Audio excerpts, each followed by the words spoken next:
Welcome to the Inspiration North podcast, inspiring stories from inspirational people and how they found their passion, their true north. I'm James Eves. And I'm Michelle Minikin, and this is the Inspiration North podcast. Today's episode, Lighting a Spark in People, with Mark Pitcher. We talk about not being afraid of the dark, but always going for the light, a family trauma that instantly shifted his purpose, and what he'd do if he could slow down time. Mark is the founder of Holistic Adventures, an offline and sometimes online experience that helps men and women release emotional pain and trauma. Part holistic retreat, part coaching workshop, part adventure camp, the experience offers connection, healing, purpose and escape in a safe environment. Mark is married with 4 children and divides his time between London, Cornwall and Barcelona. Mark says dealing with painful emotions and trauma doesn't have to be done exclusively within the white walls of a therapist's office.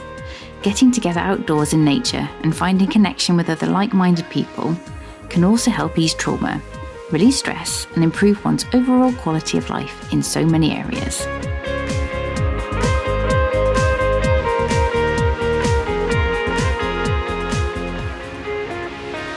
So thank you ever so much, Mark, for agreeing to come on to our podcast.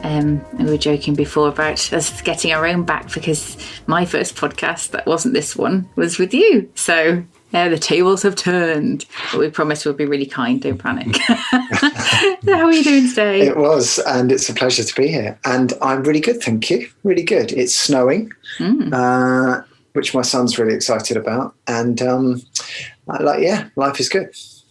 Awesome. Thank you. Yeah. So the first question we ask everybody, did you know what you wanted to be when you grew up? Did I know what I wanted to be when I grew up? I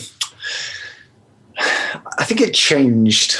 I think probably when I was really young, early childhood was probably I wanted to be Kevin Keegan. For the hair. And footballing. The hair or his footballing skills. And then probably, for his footballing skills, yeah. Although I think the hairstyle probably did kick in about 10 years after that, actually, when I was guilty of one of those 80s, I forget what they're called now, mullets, is it? Or Kevin Keegan haircut, I don't know. Sexy hairdos. Yeah. Who did I want to be? I think after that, as I got older into my sort of teenage years, it was always singers in bands, So, it's at various times I have wanted to be Michael Hutchence, Simon Le Bon, Suggs from Madness, at different times of my musical journey. It was probably always music, really. And, I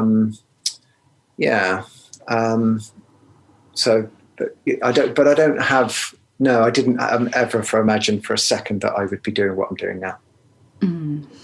Coaching and all the stuff I do. Yeah. So do you want to talk us a wee bit about that journey? How was school? How was your childhood? Nothing particularly. Probably like a lot of people. I loved school. I really loved school.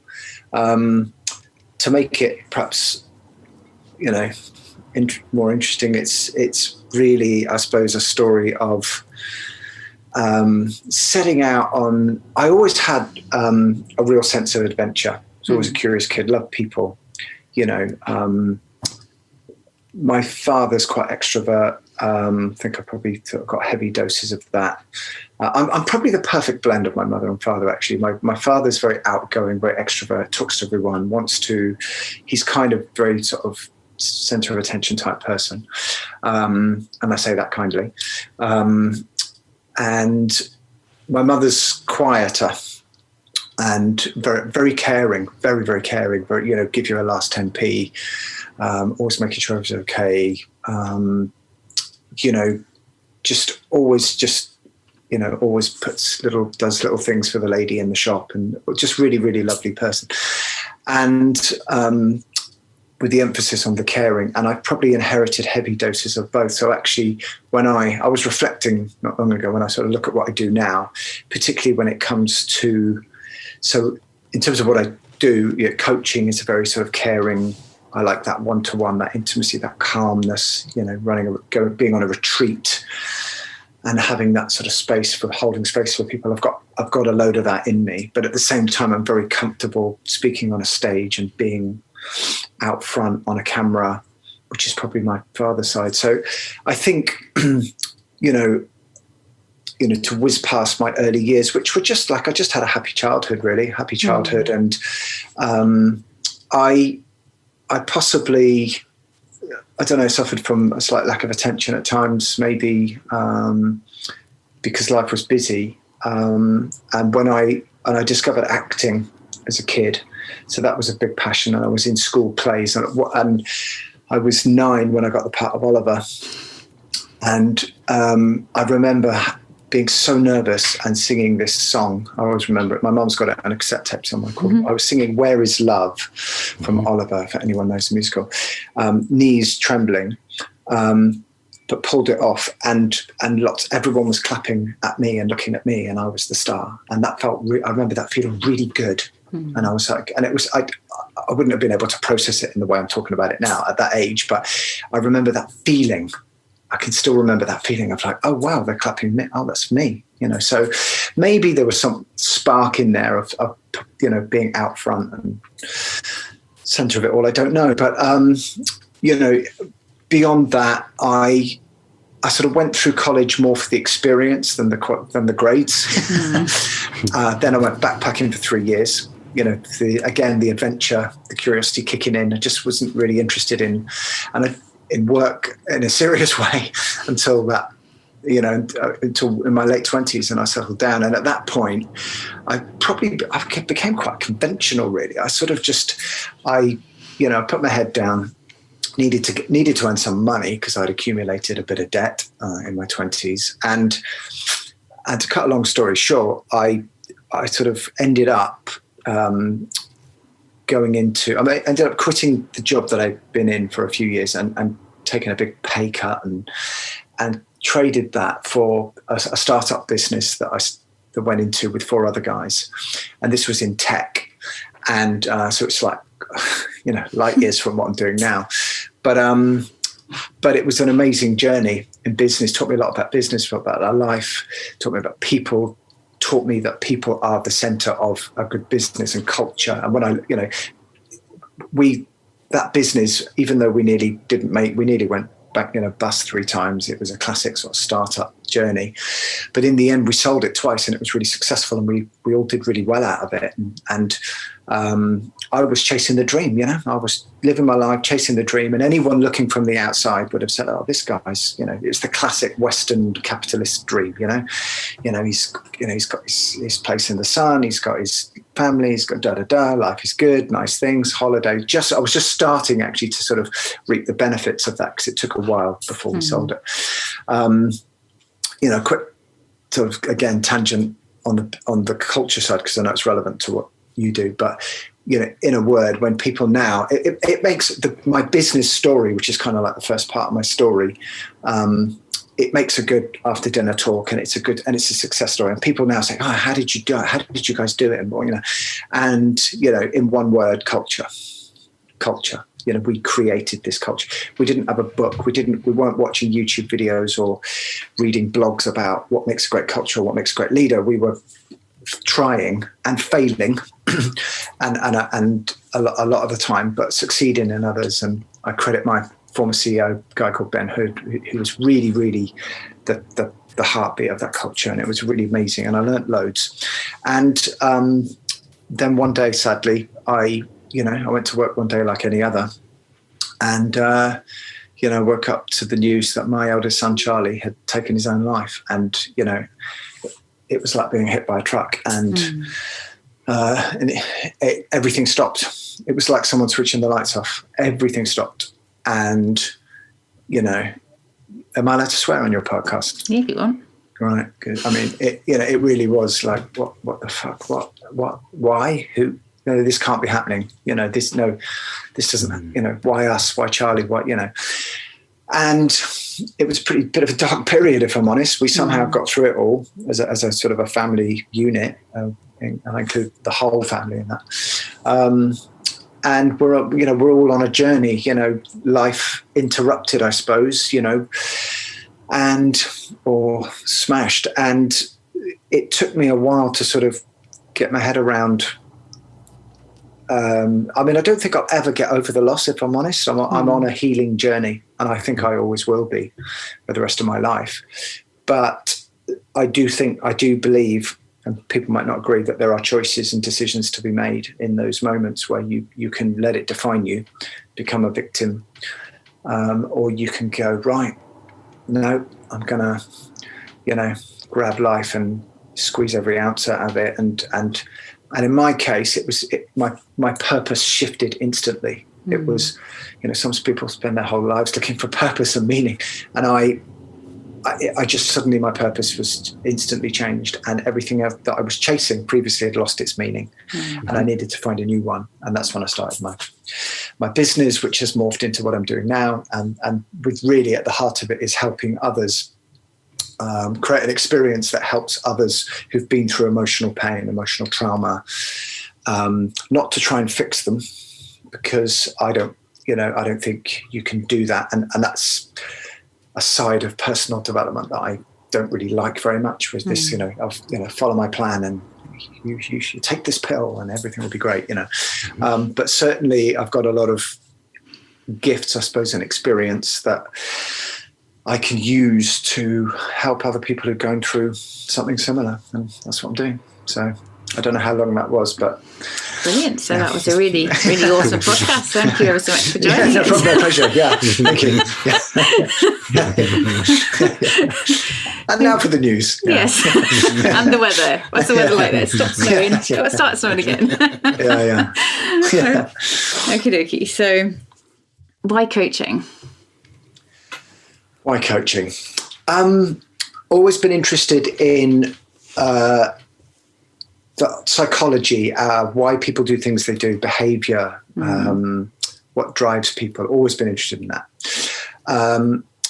And, because I missed loads out in that story. One of the things that I was considering towards the end of my time in that business I described, because I was getting itchy feet.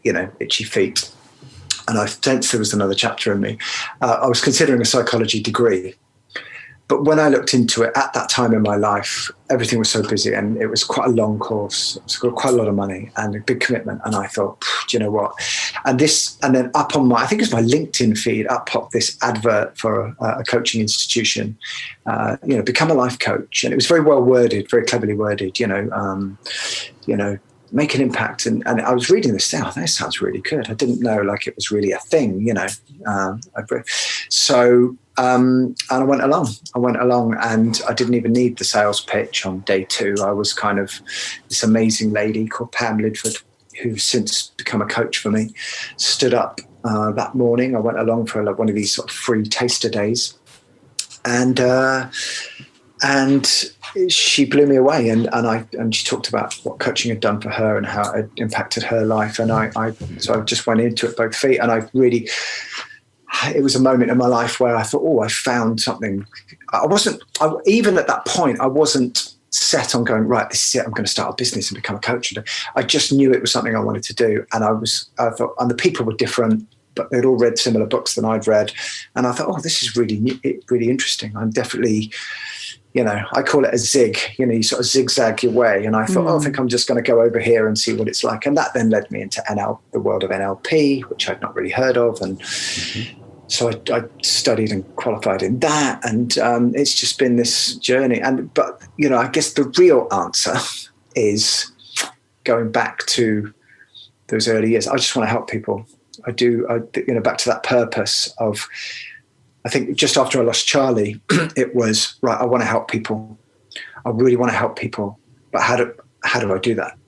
So and coaching is one way. It's not the only way, but it's one way that I can do that. So yeah, and it's almost referring back to your parents, the combination of the caring side from your mother, the extroverted side of your father, combining the two into one person, which makes a very nice combination for a coach, I think. I guess it's, all sort of false modesty aside, it's, I mean, I think that, I think if you could, I mean, I would say the first thing with being a coach is being a good listener. And so if you can do that, and you can learn that as well, they teach you, you can become a coach. In fact, it's one of the things they do, actually. It's a great exercise when you first join, or certainly on the course I went on, and they say, right, who's a good listener? And everyone goes, yeah, I'm a great listener. I put my hand up. And they go, okay, well, let's test it, And then they do this exercise where you have to sit across from a partner, someone you've never met, and let them talk for 3 minutes uninterrupted, to ask them their story and not interrupt them for 3 minutes. And which you both just did with me when I was talking with you, and I thank you for that, for holding space. But actually, it's interesting, I think, that as humans, because we thrive on connection, there is this tendency we want to jump in and not for any other reason often than we're trying to find connection. And someone said, I remember doing this exercise with a girl I'd never met. She was a French girl, and she was talking about where she was from in France, and I'd been there, and I wanted to go, I've been there. Is that near? But I said, no, shut up. Let her finish. And it's it's a very powerful thing to hold that space. And then we hear it, don't we? People say, oh, thank you for listening to me. It's not always about trying to fix it and have an answer. So yeah. I'm trying to think. There's a definition of listening, which is it's the active process of letting the other person know they've been heard. Something like that. I had a really good boss once who used to say, you have 2 ears and 1 mouth. Use it in that ratio. Yeah. And I mean, that's what they call it, isn't it? Active listening. It's a thing, active listening, not listening. It's become a bit of a cliche, but not listening, waiting for your turn, but just actually listening to what they're saying. And, I think words are powerful, so it might sound like a contradiction, but once you've listened to somebody actively and really listened to what they're saying,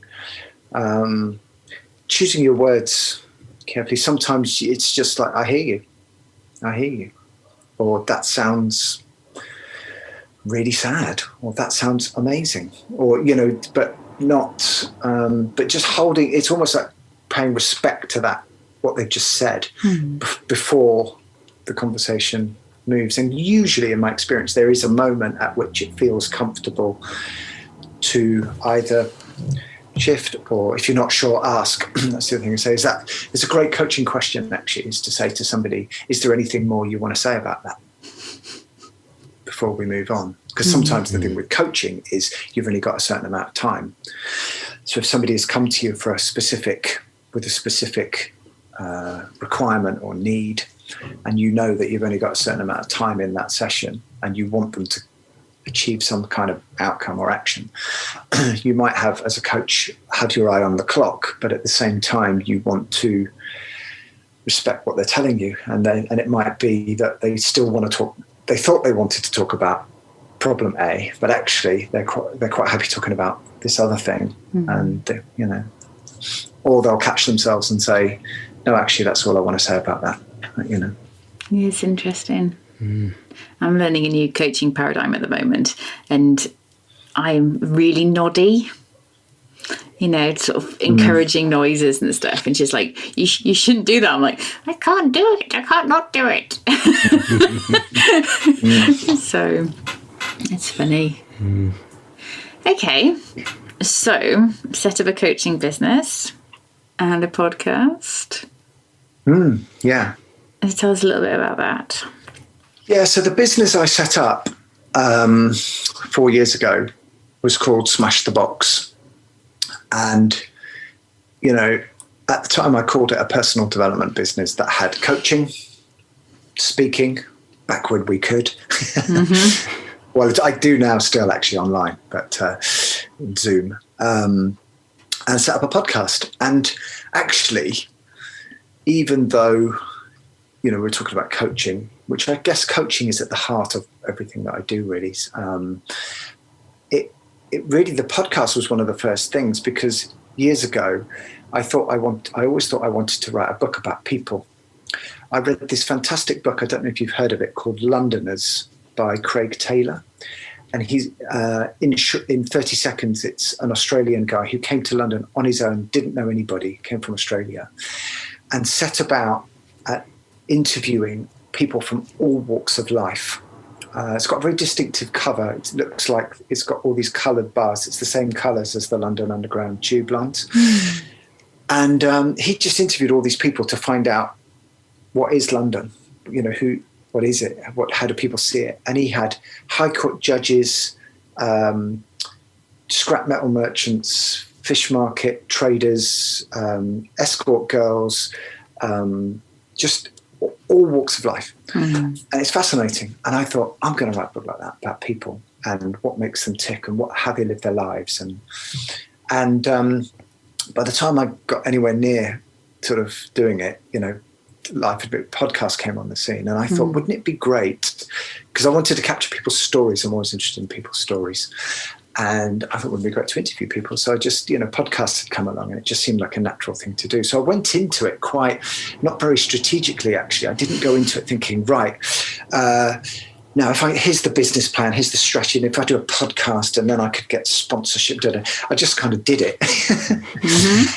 And probably of everything that I've done, it's probably one of my, it's one of my favorite things, and it still gets talked about. And I haven't closed that business down, but I've sort of morphed that business, and I've changed the name of it now. It's got a slightly different focus, Holistic Adventures, which I'll talk about in a bit. And I've just paused the podcast, got to 100 episodes, which I was pretty happy with, pretty proud of which you were one.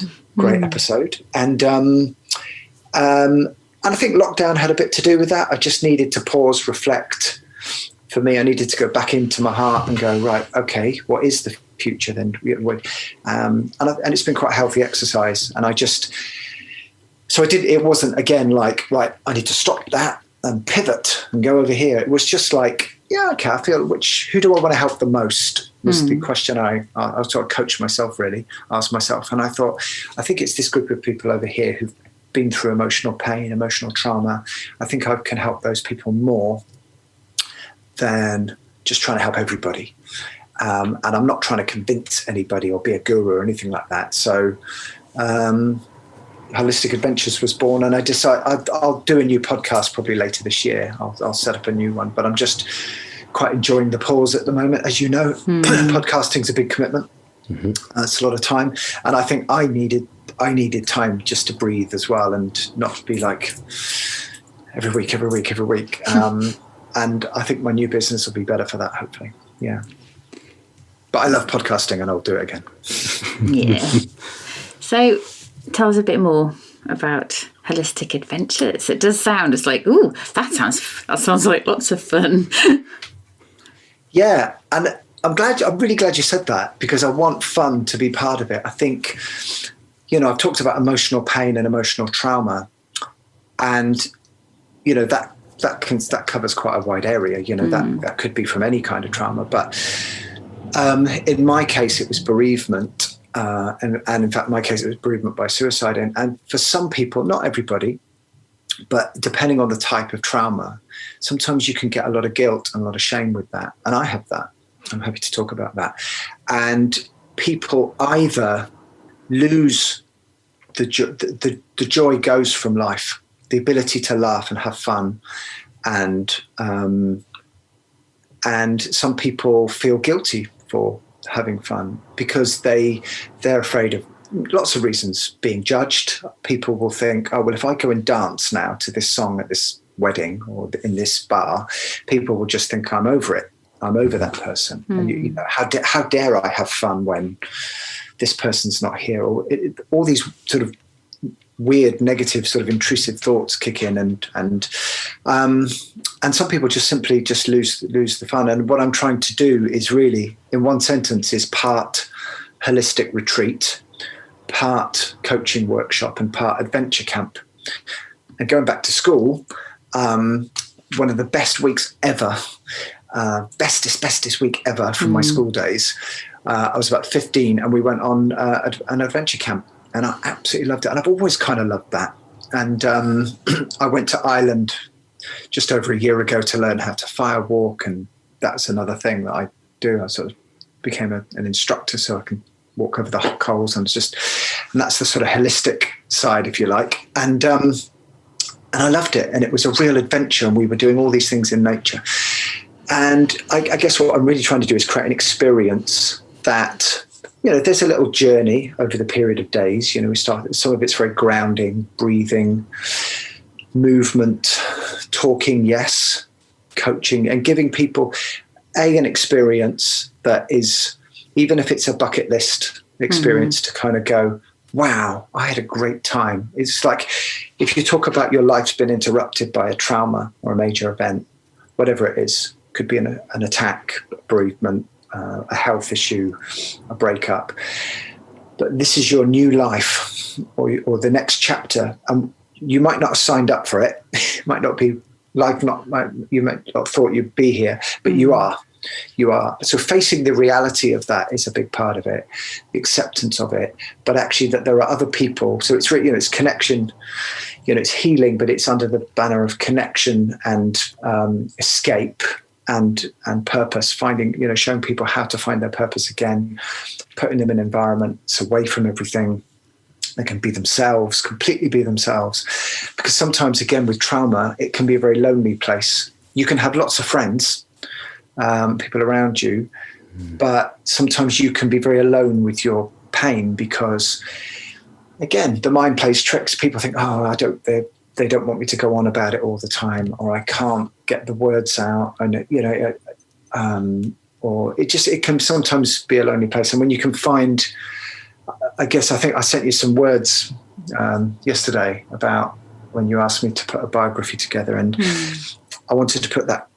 I just wanted to express how I felt and give a bit of a why, and it was really that idea that whilst I have the utmost respect for therapists, therapy, counselling, these guys do an amazing job, and I'm sure they're very busy at the moment, and it has its place, but not all healing has to take place exclusively within the white walls of a clinic or a therapist's office. Actually, sometimes just by getting out with the right people, having that space held for you, and through therapy can actually happen through other things other than talking, like movement or dancing or laughing or, sitting around a fire and, sharing stories or qigong or breathing or whatever it might be, whatever works. And that's what I'm doing.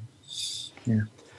It certainly sounds, what you said earlier about, so if someone loses that sense of fun and enjoyment and energy, it's almost reigniting that fire if you are doing exercises, moving, meeting new people, connecting with others. As you said, you're away from everything. So I really like all the elements that brings together to put that spark again back into a person and re-find that purpose and that joy and energy for life. That sounds great. It's really interesting you said lighting a spark, because that is my purpose. So when I articulate, that question, like, what's your purpose? It's to light a spark in people. It's to light a spark so that they can, live a life fulfilled, a life of meaning. Not to make them happy, not so that they can go and do X, Y, Z, because that's not for me to say. And I can't pretend to offer them that, but for some kind of fulfillment and purpose and meaning, and bring a bit of joy, if I can, along the way. I think when I went through the exercise that I teach in the coaching workshops, which is exactly that, how to find your purpose. I've been through that process myself, and I still revisit it. And that was the thing that came up. And when I look back over my life, even when going back to my sort of, certainly from a teenager onwards, I was always at my happiest when I was, because it's interesting, although losing my son, Charlie, that was 4.5 years ago, that was a defining moment in terms of making me address my purpose.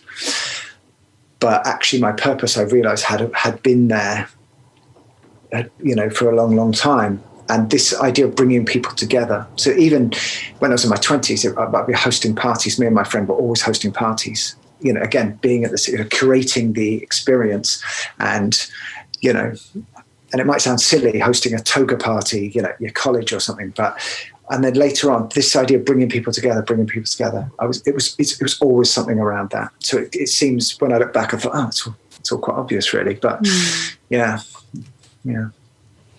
Cool. And where are these adventures going to be happening in the world? So the first one is going to be in Cornwall, in a beautiful farm setting in nature. It's down near water, near a river. And that's the first one. As soon as the world comes back, or it's ready, when we've all been vaccinated. When you're allowed out, yeah. We're allowed to sort of, be together. So that's there. It's in a beautiful little village called Landulph in Cornwall. It's actually where I went to school. So cool. I know the area really well. And there will be a second one. Ultimately, the plan is to do 3.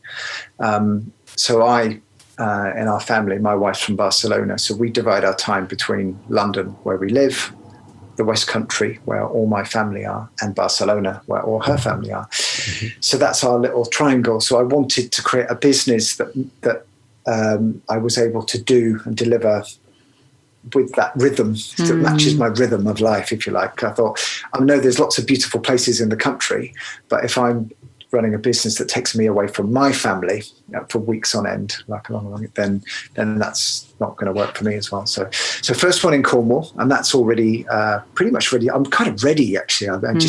If it wasn't for COVID, the date would be out there. Maybe I should create a wait list, actually. Yeah, definitely. And there plans to do one within 2 hours of London, again in nature, for people that don't want to travel quite that far. And ultimately, when the world comes back properly and we can get out to Barcelona, which we can't at the moment, I've got my eye on a place out there which is right by the beach. And we have a place there, and I wanted to find somewhere nearby.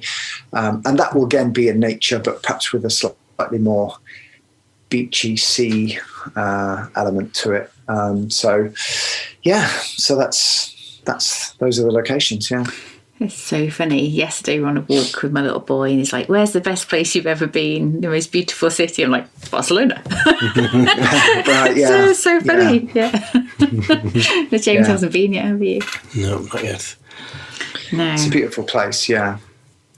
Cool. So we're at half past. We're not at half past because that's actually we are as well. So we started pretty much. So we've done half an hour. What else do we need to talk about? What else do we need to talk about? We can talk about anything you like. I mean, I'm trying to think. Perhaps a good thing to talk about how I can perhaps add value to anyone listening to this. Really, I think. I think if I had. I guess people will tune in for different reasons. I guess on the one hand, if you're listening because your life, if you're going through something, whatever it is, whether it's, your health of a loved one, difficult time, if you're going through a difficult time, you feel like you've been, punched in the face by life a bit, which, I certainly was, is to sort of just say, look, it's not over. It'll be different, but it can be okay. And you can still find joy, and you can still smile. And, I always say, look, it's like not being afraid of the dark, but always going for the light. And I think that's the thing for me. I'm an optimist. I'm a positive guy, but I'm also a realist. So not afraid to sit with someone and go, that situation's pretty shit. That's not going to get. It's like COVID, isn't it? You can't ignore it. We can all jump around and go, let's all be super positive. Yeah, great, but we still got to face the reality of that. This thing is real. So I guess it's just whatever you can do to whatever it is you can find, and it might be you have to get help from a friend or somebody but there's always something you can do. And if you can set yourself up with some, depending where you are on the scale of +5 to -5 of how you're feeling emotionally at this point, taking some kind of action every day, whether it's going for a walk or whatever it is, or looking after yourself in some way. It does, you deserve it. And it's not what happens to you. If I'm being really blunt, it's not what happens to you. It's how you react to what happens to you. That's the test. I've been massively, there's no religious context to this. I'm not a religious person. But, it's a test. It's a real test. And it's hard not to feel sorry for yourself. And sometimes it's okay. It's not, I think sometimes there's a narrative out there, particularly with social media, and in the world of personal development, that we've all got to be smashing it all the time. And, and I'm a coach, and I believe in setting goals. I think it's good to be able to sort of set a goal and achieve it and achieve it. It feels good. I get that. But particularly at the moment with COVID as a backdrop, it's hard. And so, smashing it, and this perception that everybody else is smashing it and is getting ahead of you because they're all, smashing their goals, and they're on Clubhouse, or they're doing this or they're doing that, and somehow you're not and you're behind. It's just, for me, bollocks, frankly.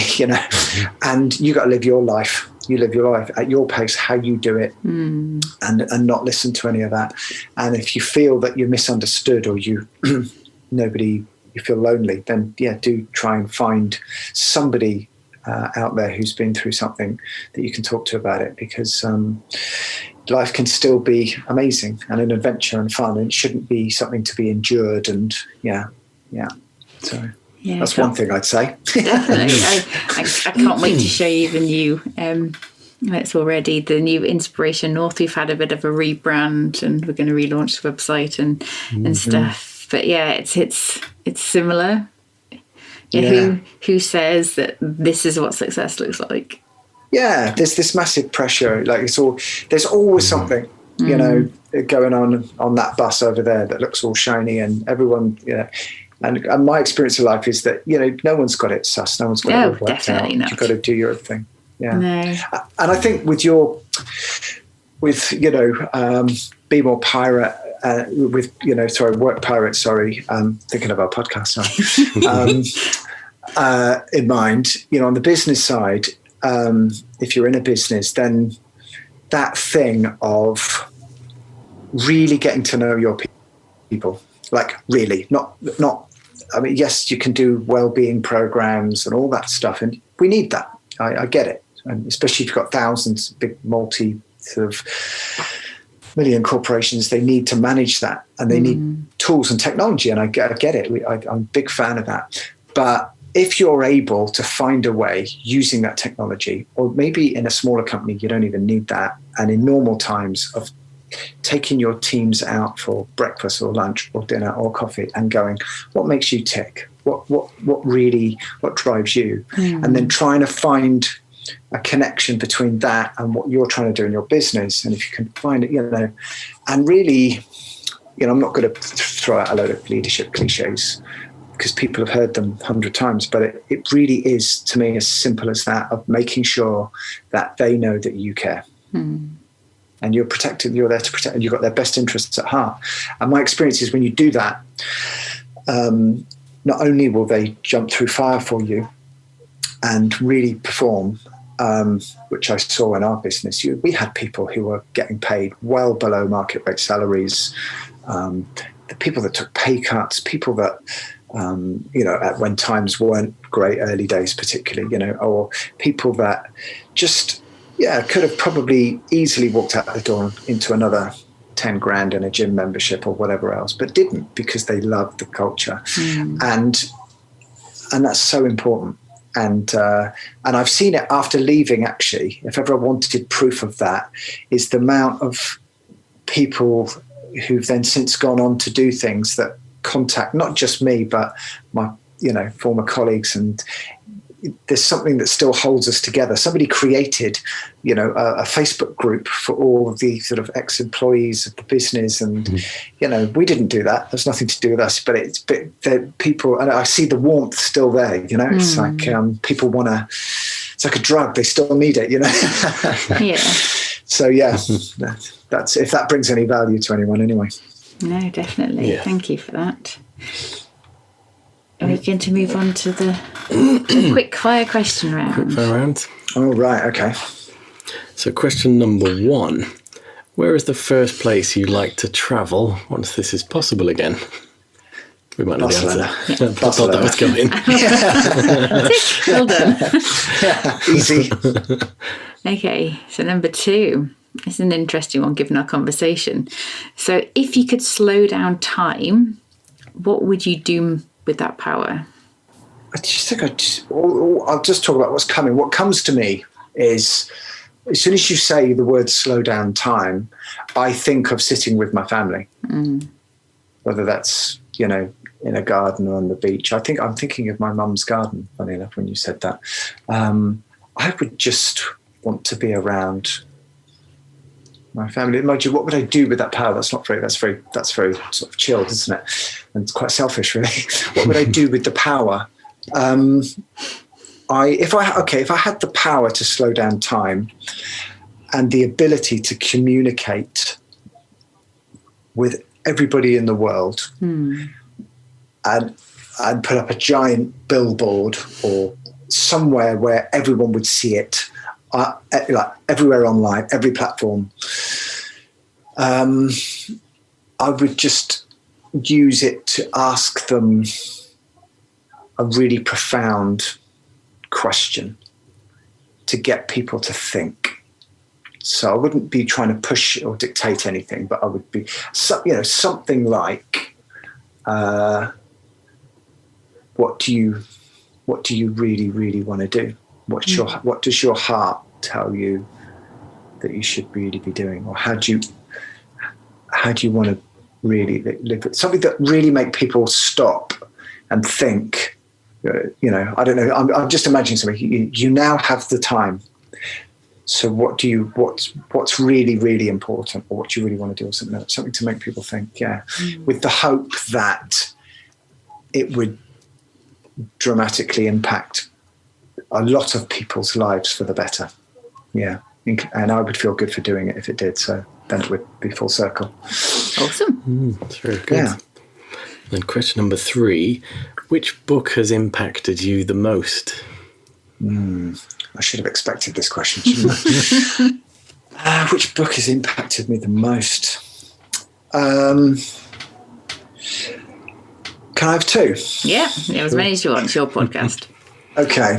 So in terms of business approach to business life, I've got to say Start With Why by Simon Sinek, because I sort of, I started like a lot of people with the TED Talk, bought the book, discovered him, bought all his books since, big fan. And just that whole, which sounds so simple now, and it's been out for years and lots of people know it, but I was still working. It was about 10 years ago, I think I discovered that book, that talk, and it really blew me away. It really blew me away. And it was the simplicity of it. And even though it kind of is a bit of a business book, I kind of read it. I wasn't even an entrepreneur then. It really impacted me. And it got me thinking about that why question, which I never really had properly. So that's the first one. And the second one, oh God, there's so many. I'm such a reader. Okay, the second one I'm going to go for is probably one of my favorites, and it's the book that I sometimes gift people. Is called Tuesdays with Maury by an author called Mitch Albom, and Albom. And it's a true story. It's a very short book. It's a true story about a man who reaches midlife. It's in America, and he's a successful sports broadcaster or sports journalist, I think. And without spoiling it, excuse me, he reaches a point sort of midlife where he starts to ask those questions I was just talking about, like, hang on a minute, everything's passing me by here. What am I doing? And he decides to look up his old university professor to try and track him down to see if he's still alive. and which he is, and he goes to see him. And I'll just leave it there. And it's a very, very powerful story. I defy anyone to read it and not to cry. I did. And it's just a really lovely story. Yeah. Cool. I think he's gone on to write other books since, which are non-fiction, which are fiction, sorry, which are lovely stories as well. But that one for me is just like, wow, it's one of those books, Awesome. We haven't come across that one, so there's another one to add to the list. Yeah. I love reading as well. So, okay. And then the question we ask everybody, if I could pull up in the DeLorean, get you into it, go back to your 18-year-old self, and there wasn't any kind of space-time continuum issues, and you could have a cup of tea or a pint of beer or whatever your tipple is, with 18-year-old you, what advice would you give? I would say probably two things. Given that I did go to college, had a great time, and met friends for life, and then went backpacking and had 3 more amazing years, I would say definitely do that. That was a good thing that I did there for me. That worked for me. So I would reassure him that doing that was a good thing for me to do. But I think the biggest thing I would say was just to be patient. To be patient and be patient. Life it's not a sprint, and you can sprint for a bit, but as you get older, be patient and be more present. Be more present. I've had to learn as I've got older, and even really in the last lockdown's done that for me. One of the benefits of lockdown is it's forced me to slow down, and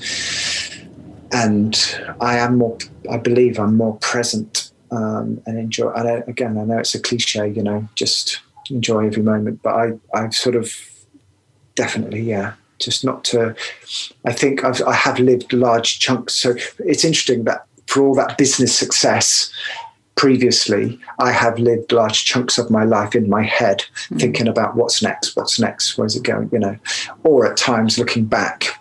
And I've had to train myself not to do that as much. And even now, building a business, instinctively you want to go right next. And it's like, just go with it and see where it goes. And, see where it takes me and enjoy it. And if it doesn't work, maybe try a different zigzag but yeah. That's great advice. So for our listeners, if you would like to follow or get in touch with Mark, best places on LinkedIn, look for Mark Pitcher, or go to the soon-to-be launched website, holistic-adventures.com. Thanks for joining us. Yeah, it's been lush. Yeah, it's been my absolute pleasure.